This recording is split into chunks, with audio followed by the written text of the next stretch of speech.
Hello and welcome all to this topic of pension in Japan. Foreign professionals working in Japan are growing, and hence the inquisitiveness on retirement benefits in Japan. When we talk about retirement benefits, pension is one of the important elements to support one's retirement. We all know the expected pension amount to be received after the age of 65 would be very hard to estimate precisely.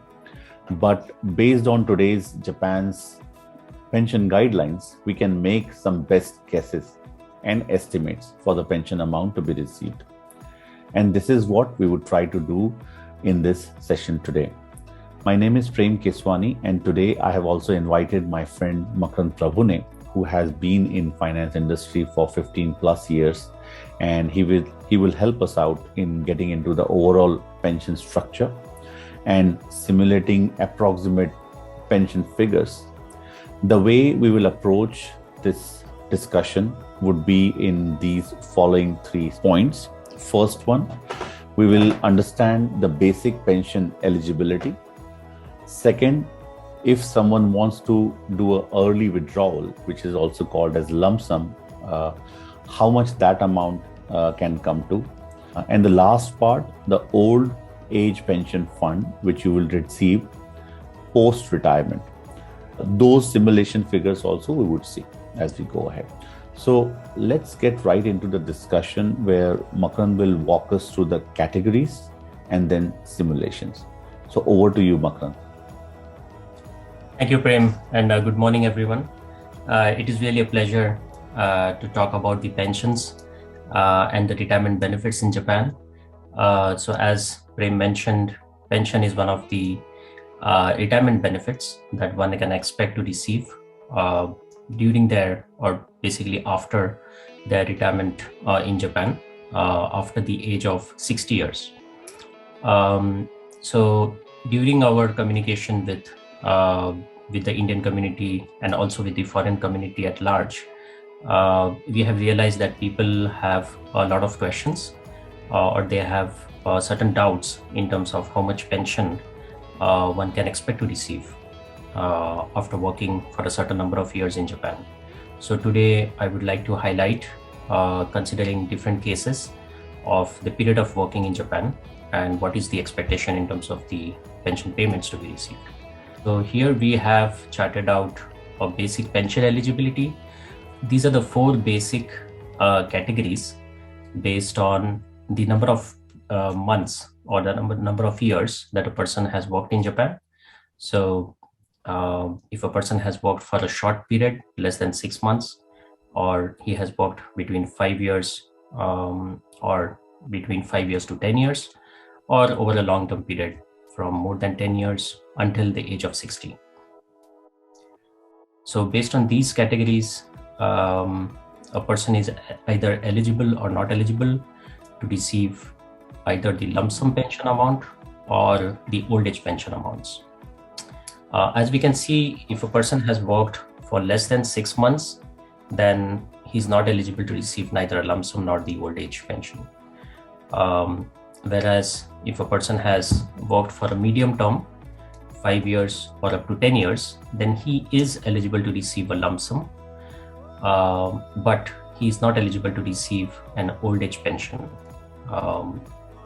And the last point is, if the person has worked for long term in Japan, more than 10 years, then he is not eligible to receive a lump sum, but he's eligible to receive an old age pension. Here, I would like to clarify that lump sum amount is received only after a person has left Japan, meaning he no longer has an address registered in any of the municipality in Japan. Whereas old age pension is the amounts that the person is expected to receive after the age of 65.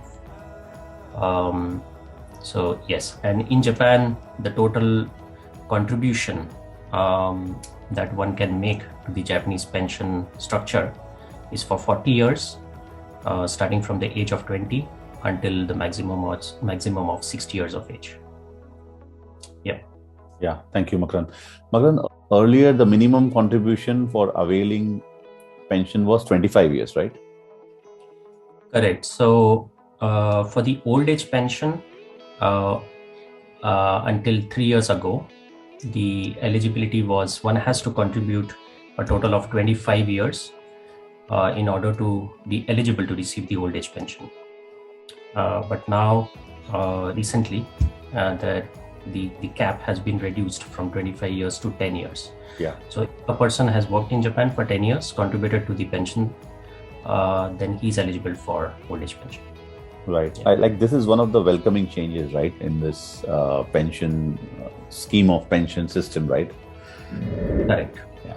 Yes. Okay. Thank you. So let's go to the next part. Okay. So this is the base case scenario wherein a person has worked for a short term in Japan, less than 6 months. So essentially, the person is not eligible for receiving neither a lump sum nor an old age pension. Then we come to a category wherein the person has worked for at least 6 months, but for a period of less than 5 years. So in that case, the person is eligible to receive a lump sum pension amount if he leaves Japan after 5 years.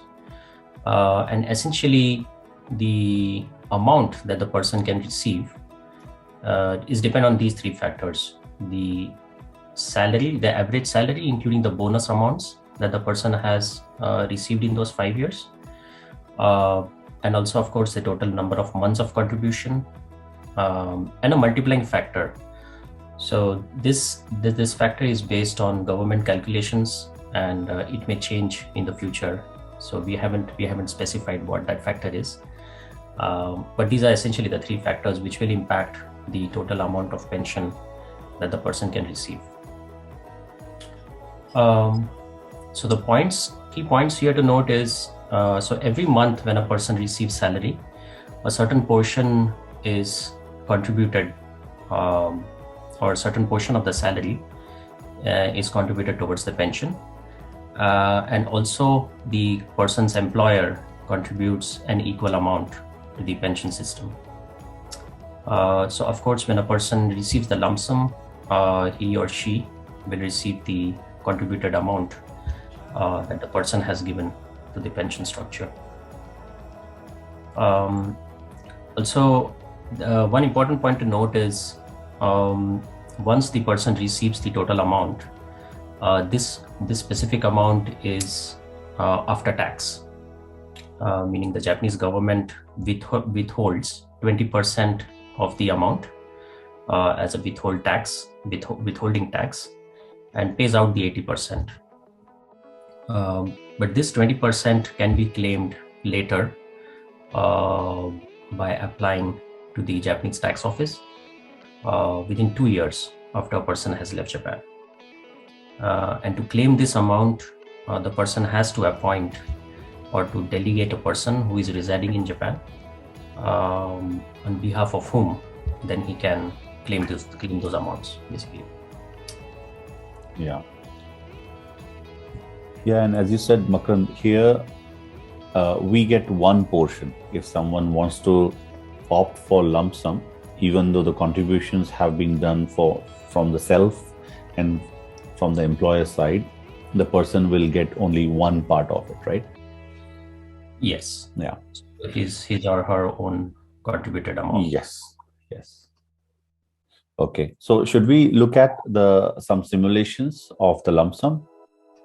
Yes, I think most of the viewers will be interested to know what those amounts would be. Yes, because we always talk in terms of vague terms, like what would be that amount, and nobody actually knows like what right kind of amount one should expect based on different kind of salaries that he or she receives. So I think this is a good simulation where I think you're showing these are the salary amounts, right? Yes. So what I've done here is I have done a simulation of how much a person can receive or expected to receive the lump sum amount based on his or her average salary in Japan, and also based on the number of years that he has worked in Japan. So the topmost line the row number 11, it shows the average monthly salary. This is including bonus, by the way. So this is average monthly salary in Japanese yen. And in the column B in green, we have the number of years that the person has worked. So this case is base case, wherein the person has worked for less than 5 years, and across different pay scales and years of contributions. So as you can see, a person, for example, who has worked in Japan for say 2 years, and let's say his average salary was 600,000 yen per month, then in that case, if he leaves Japan after 2 years, he can expect to receive about 1 million yen as a lump sum amount. So this will be, as I said earlier, 20% of the amount will be taxed. So once he leaves Japan, he will receive about 800,000 or 0.8 million yen, and the remaining 20%, which is 200,000 yen, can be claimed later by filing an application to the tax office. Right.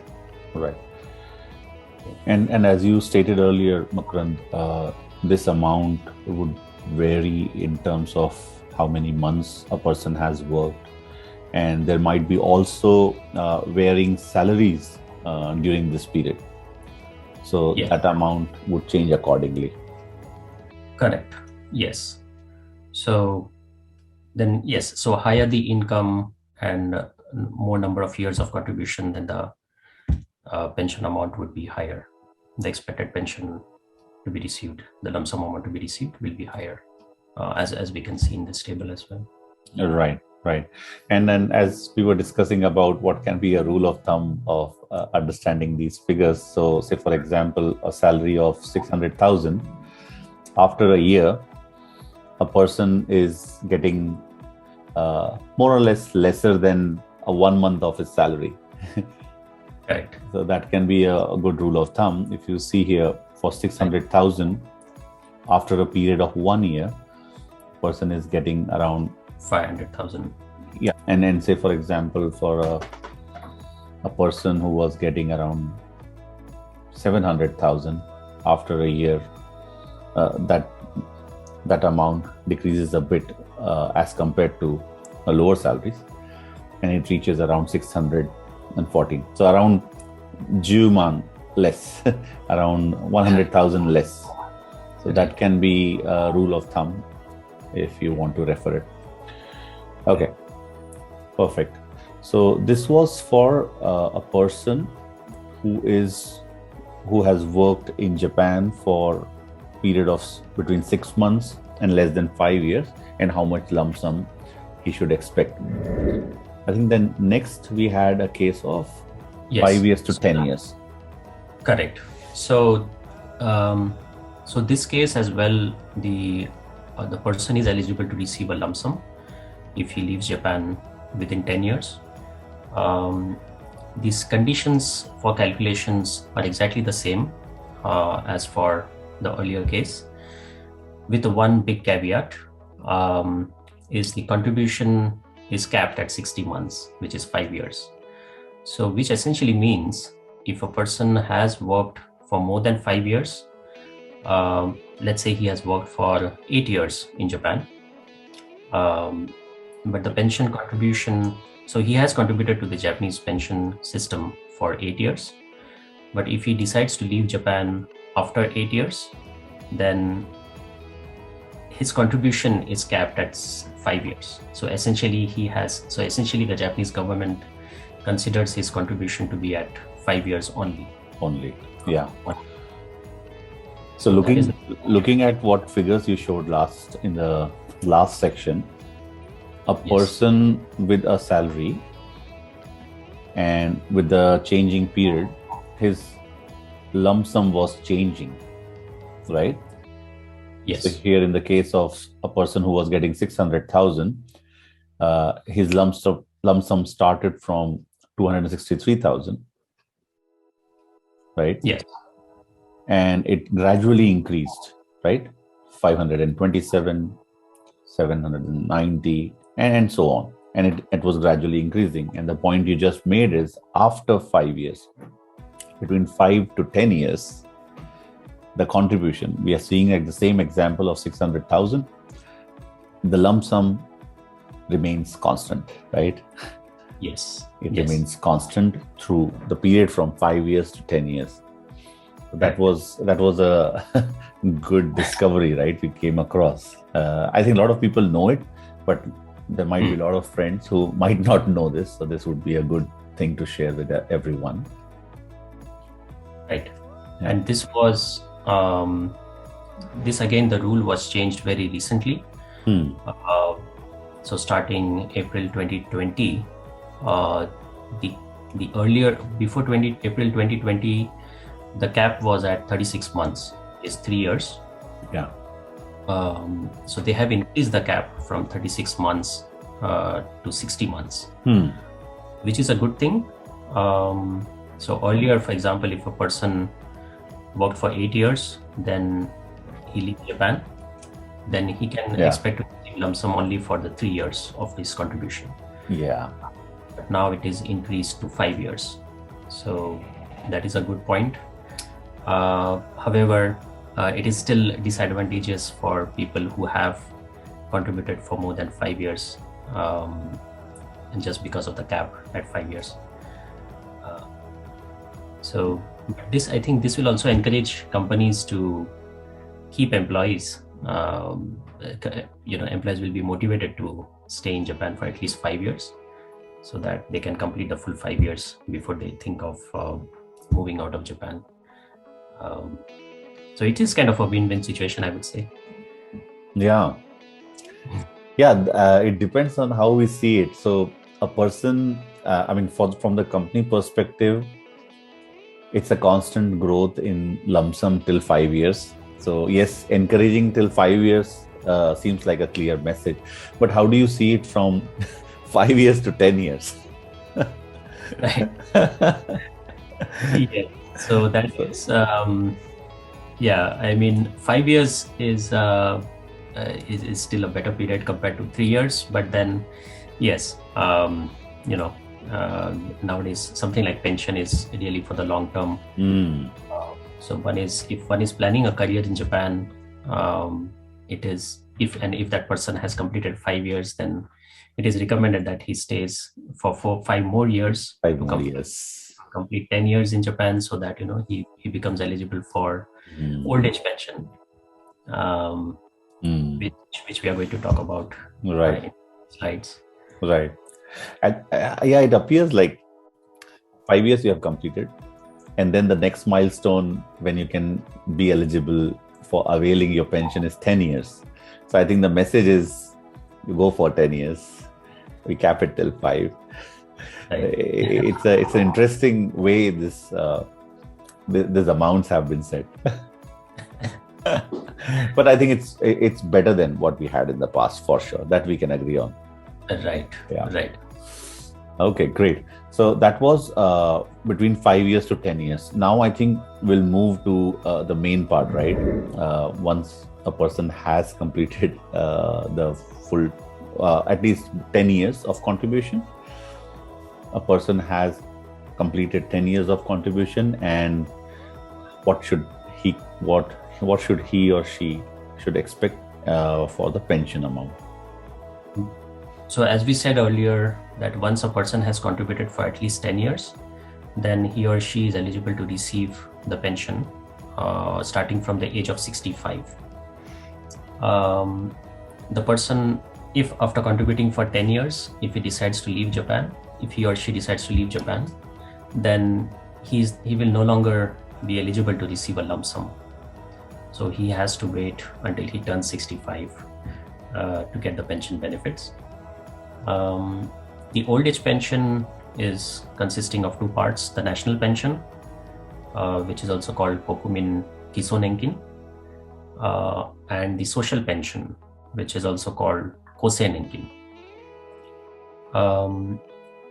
The national pension is it's completely dependent on the number of years, number of months, or number of years of contribution. And so it is not tied to the person's salary. Whereas the social pension depends on the salary and also on the number of months of contribution, number of years of contribution. One point to note here is if the person's spouse, let's assume that he or she is not working, the spouse is not working, still the spouse is also eligible to receive a pension, which is the national pension. Whereas the person who is working full time, he is eligible to receive a national pension as well as a social pension. So I think this point also I thought need to be clarified, because some people may not be knowing that their spouse, let's say the spouse is housewife or house husband, the spouse is also eligible to receive pension. Right. Also, one other point I want to highlight is the old age pension from the age of 65 that can be received overseas as well. So one need not continue to stay in Japan. If they are overseas, they can receive the pension directly into their overseas bank accounts and in the local currency.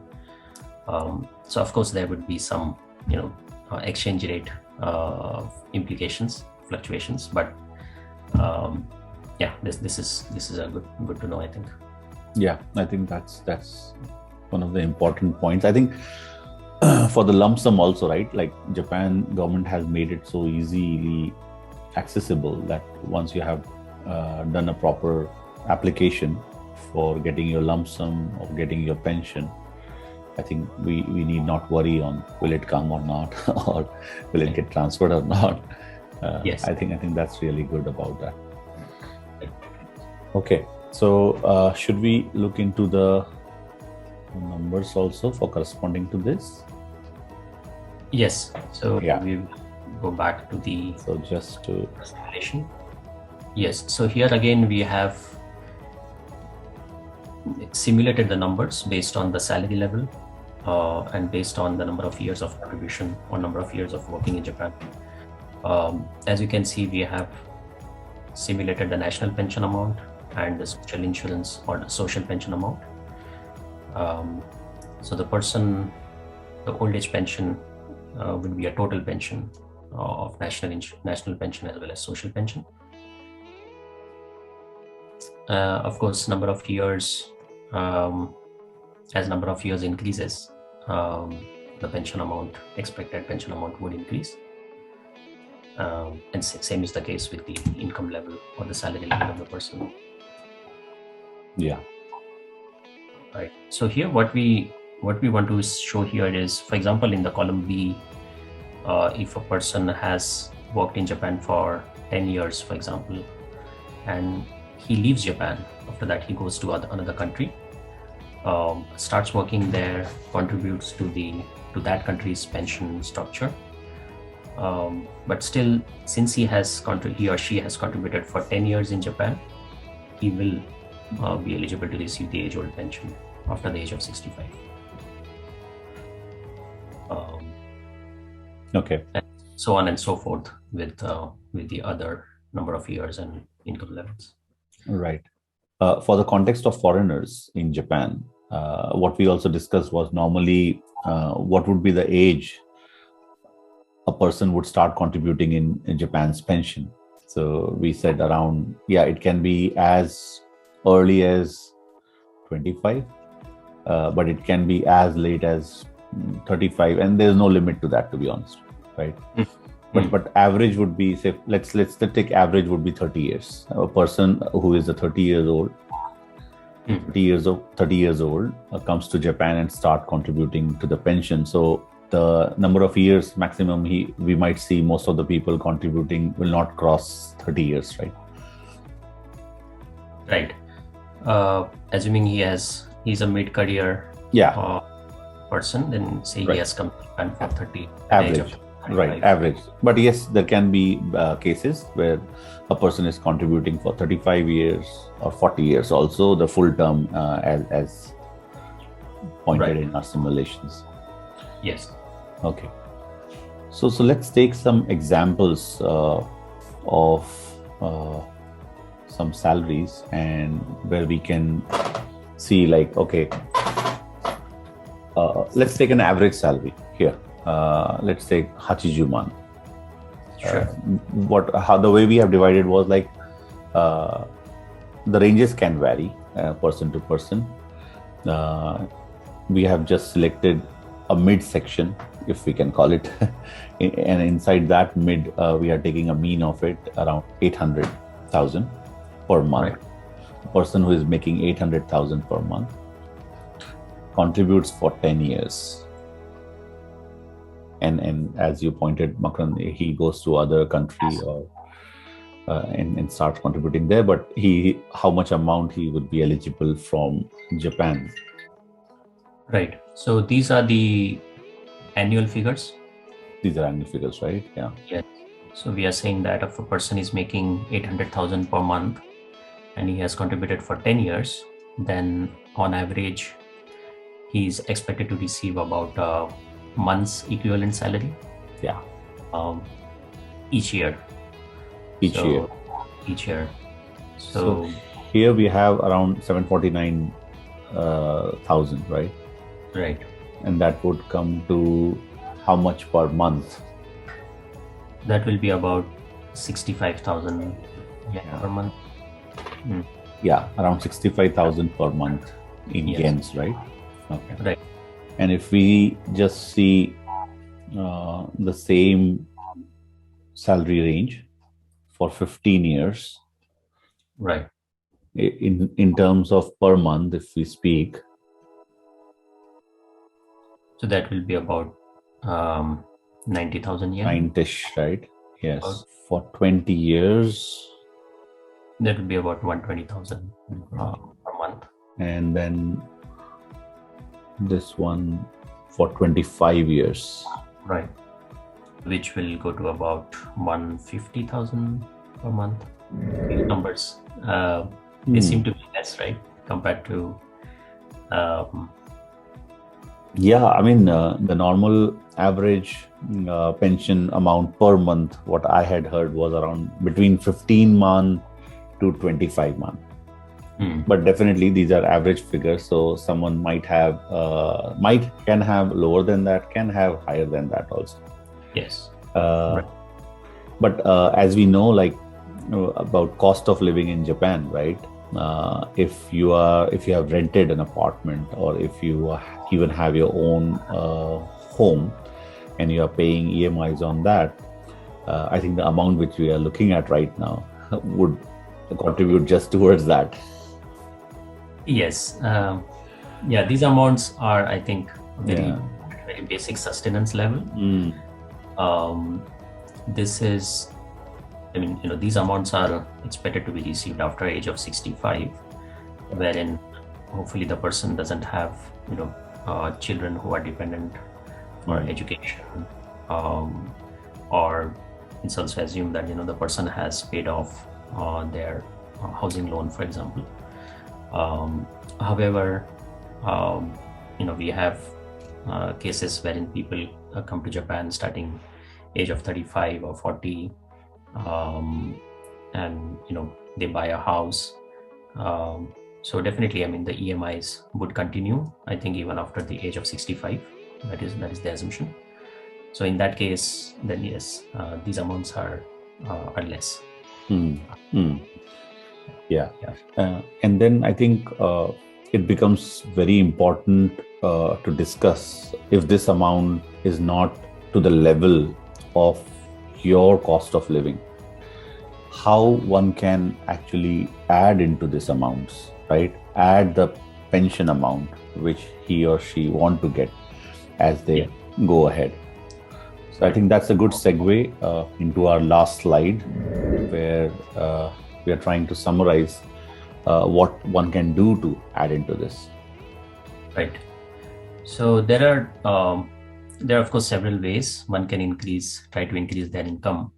But in terms of the retirement during the age of, after the age of 65, how can one increase their pension amounts is what is the focus.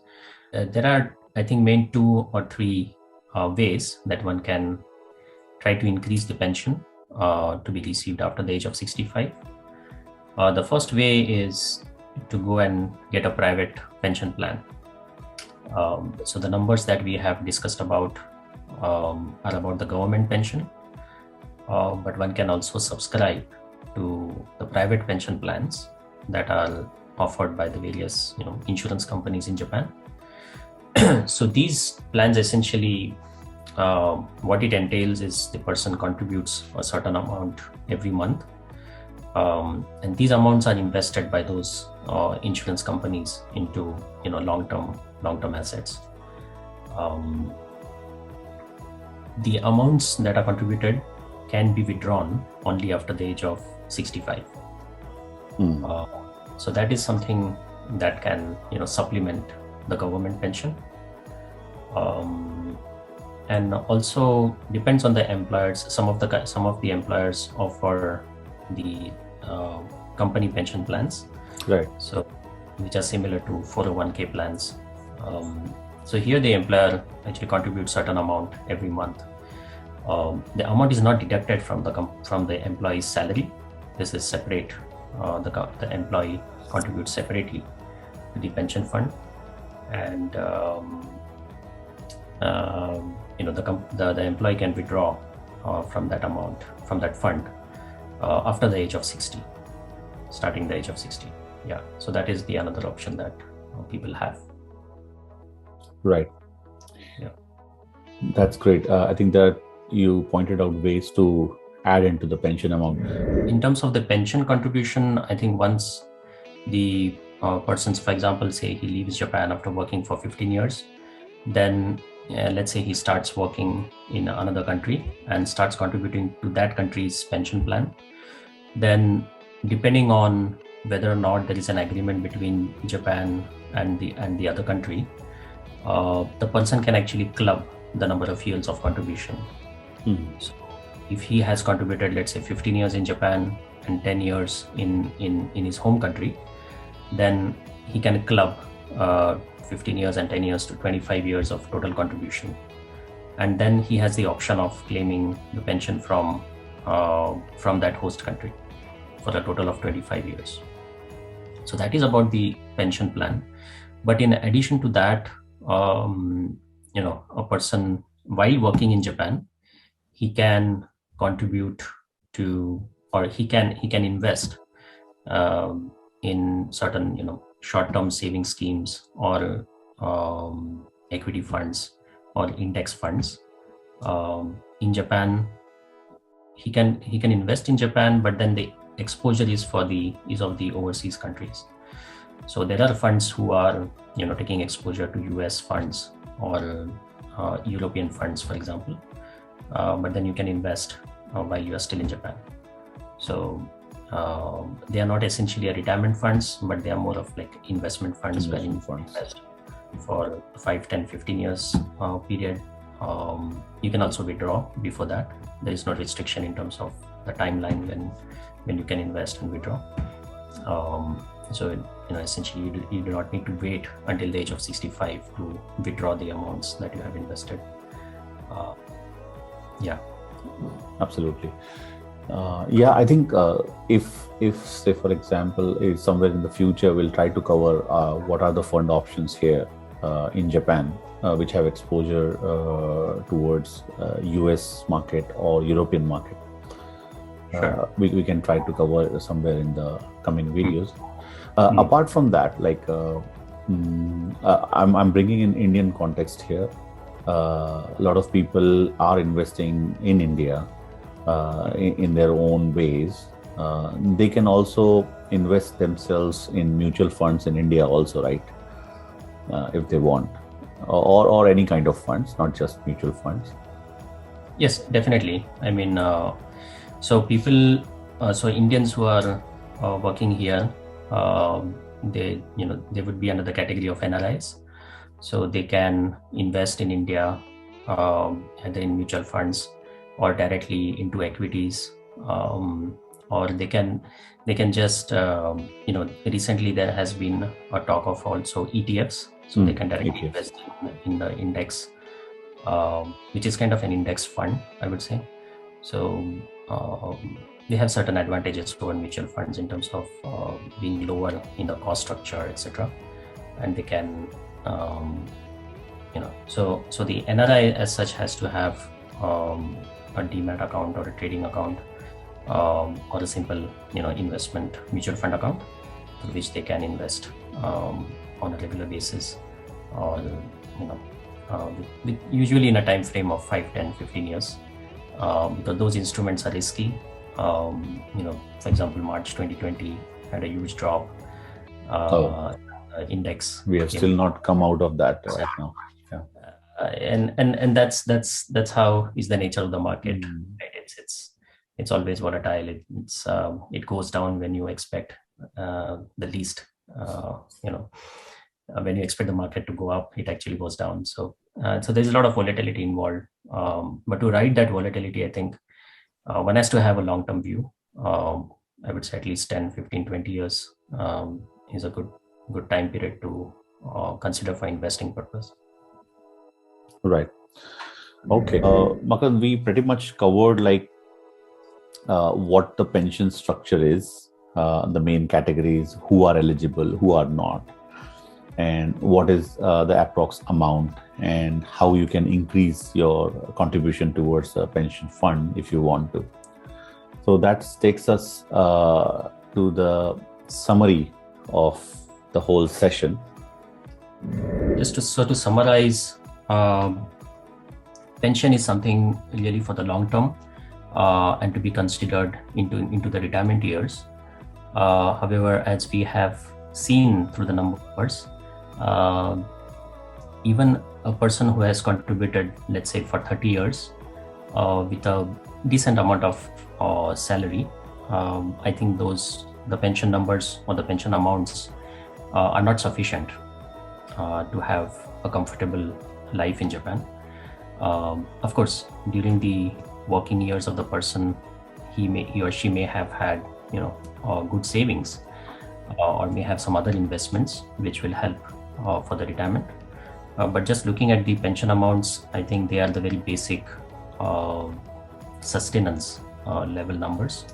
And of course, after the age of 65, there would be medical expenses. There would be an increase in medical expenses, or those unexpected expenses may increase.